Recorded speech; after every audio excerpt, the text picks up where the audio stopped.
నువ్వు ప్రేమించిన అమ్మాయి ఎక్కడున్నా సరే చంటి నేను తీసుకొచ్చి పెళ్లి చేస్తాను అని మాట ఇవ్వబోతూ ఉండగానే సింధూర అత్తమ్మ ఆగండి, మాట ఇవ్వకండి అని ఆపుతుంది. చెంచలమ్మ వేయబోయిన చెయ్యి అలాగే ఆపుతూ ఉంటుంది.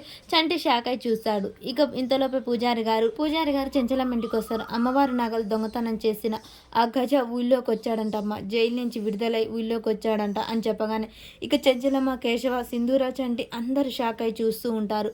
ఇక గజానైతే అలా చూపిస్తూ ఉంటాడు రౌడీ బ్యాక్గ్రౌండ్ వేసి. తను గజ చాలా అసభ్యకరంగా ఉంటాడు. అలా చూస్తూ వస్తూ ఉంటాడు. ఈలోపే విజయమ్మ గజాకు ఫోన్ చేస్తూ ఉంటుంది. గజ, నీకోసమే నేను ఎదురు చూస్తున్నాను. ఆ చెంచలమ్మను దెబ్బ కొట్టాలంటే నీకు ఒక ఆయుధాన్ని అందిస్తున్నాను. ఆ సింధూర మెడలో నువ్వు తాళి కట్టాలి. అప్పుడు ఆ చెంచలమ్మకు ఆ తాళే ఉరితాడే అవుతుంది.